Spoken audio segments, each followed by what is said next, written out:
Everyone, Ryan here, Coach Mega Pro Football Academy.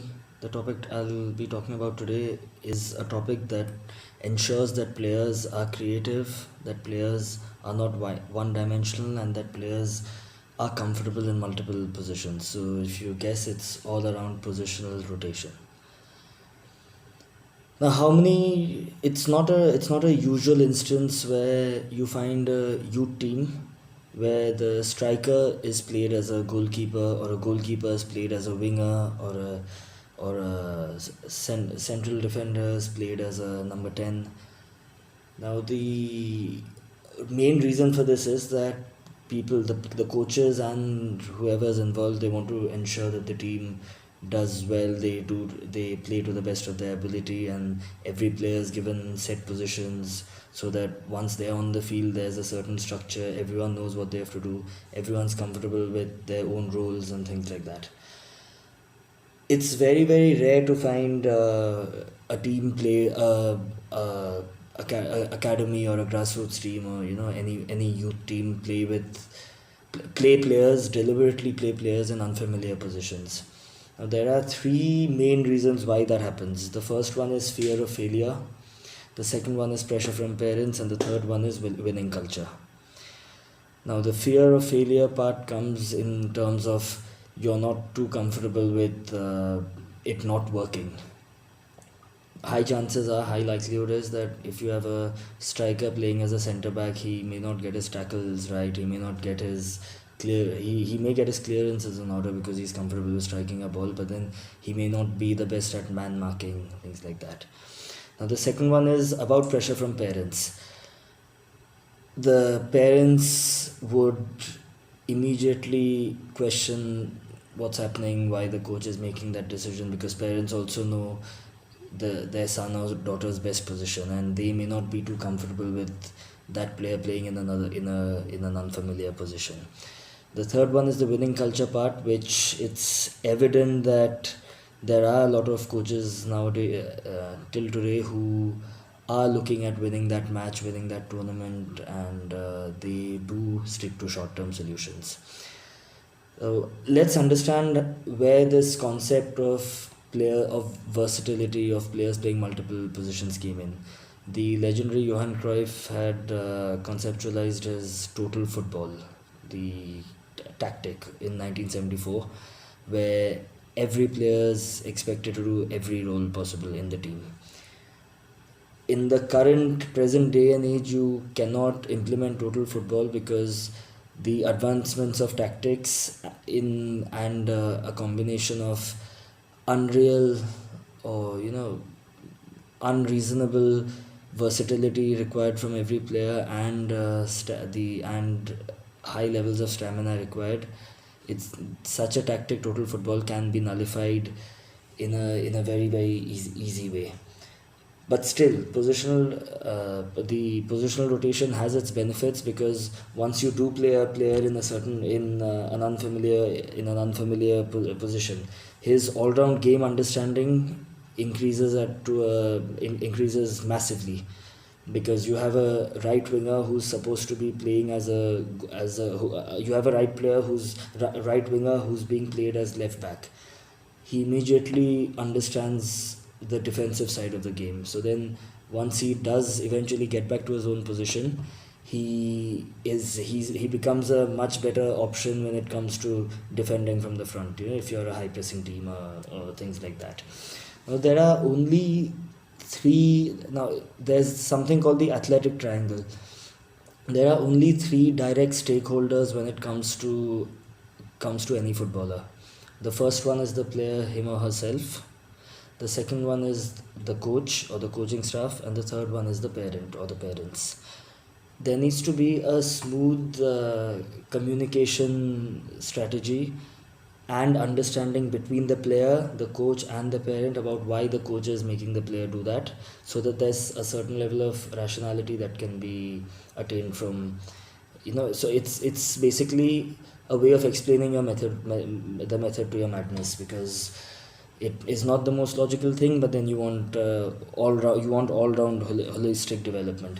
It's very easy to get results by having your set team, having your set squad in place. Everyone knows their position, but then simplicity is a very short term way of looking at it, because the competition you play against in at youth football is completely different from what you would find at professional level.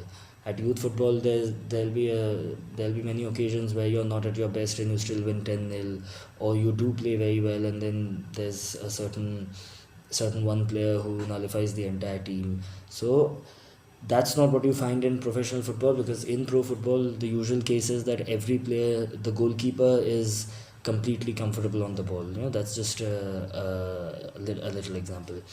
Now I'm going to read out a quote by Bobby Howe, who's the former USSF, United States Soccer Federation Director of Coaching. His exact words are, let the players experience different positions and the different challenges these positions create. This comes back to my point of ensuring that the players are brought into unfamiliar territory so that they face the challenges and they find a way of dealing with it.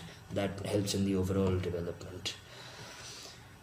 This process of switching positions, forcing players to play in unfamiliar positions, this is a time consuming task, because you can't expect a striker playing centre back in one session and then expect that striker to become a great tackler. It's all about, of course, you do not want to put that player in another position for too long continuously, because then they get set in that position, and then the high chances are that they actually they forget. They wouldn't forget, but then they are lesser dangerous, if that makes sense, in what they have to do in their main position because of too much practice of playing in another position. But what could be done is, maybe a striker is played twice a week. Let's say you're training twice, 3 days a week. You may want to let the player play in his main position 2 days a week and let him play goalkeeper on one day, on one of the days. Next week, two sessions in the same position, in the main position, and one in left back or centre back. Just as an example, so that, and that cycle has to repeat. So then once the players have multiple chances of playing in a certain position, that's when they actually pick up what's required of every the job description of every position. When a player is playing in an unfamiliar position, it's always best for coaches to keep calm and not pressurize them too much, because there's enough going on in that player's head when when he or she is playing in an unfamiliar position. The first thing would be that, why am I made to play here? How does it make sense? I know I play well in my main position. The second one would be underconfidence. Would I perform? Would I not perform? Will I fail? There are different other different emotions. Like, they may be confused. Okay, what is my task? They may be unhappy that, get me back into my main position. So it's all about encouraging them. If they aren't playing in their main position, even the slightest of moves that they have done that may not be important, may be irrelevant, but they have done something that's positive. It's best to give them praise with it, so that then they get confidence that, okay, I actually can do a job in this in this position, and I am comfortable, so whenever I am required, I can do this and this because I was encouraged the last time. An example of a top player is Harry Kane. The England striker, probably the best striker, English striker, one of the best strikers, one of the best strikers in the world. When he was a youth player, he always insisted on wanting to play as a goalkeeper. The coaches did let him play as a goalkeeper. He really liked goalkeeping. Now imagine if he was kept in that one position for the rest of his life. That would not have. I don't think you would have found another Harry Kane. Now, another quote by Jose Mourinho, one of the best managers in the world. They don't need to specialize at a young age. They need to go through all the situations. This also resonates a bit with what Bobby Howe had mentioned, the USSF ex director of coaching. Let them experience everything. Now in India, when a coach is given a new team and then he has to prepare a team for a competition, some of the popular templates they look at, or that they have designed in their head to form a team, is okay. A player is good at stopping what comes towards him, stick him in goal. A player is really hard, good physically, stick him in defense. A player takes a lot of shots, let him be striker. This could be on the day of the trial or when you're making that team, but that may not be their best skill. And the only way to find out if they have other skills is by allowing them to play in all those different positions. When a kid is sent to school, and let's say a kid is good at maths, nobody says that okay, only stick with maths and don't learn the other subjects. So it's the same over here. Why not just, yeah, let's say you're good as a center back. Great, you're good. It's amazing that you're good as a center back, but you may want to also explore the other positions, and then gauge for yourself, or whoever is the decision maker gauges eventually that okay, this is the best, or this position is the best, or whatever has to be done with that player. So I haven't implemented this at our academy yet, because we are doing a bit of fundamental work and things like that with them still. But it is my plan on eventually making players play out. I have made them do this a few times, play out of position, so that they get used to it, get adjusted, their tactical knowledge increases, gets enhanced greatly. And I'm quite positive that we will have all round good players instead of one trick ponies. So if this does make sense, then I think a few academies should try and do this, rotate positions, because it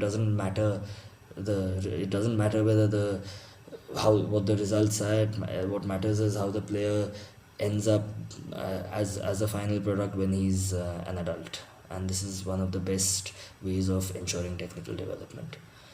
I aimed at keeping my video at less than 15 minutes, because it makes it easy for me to put it on different platforms, and I don't have to edit and things like this and that.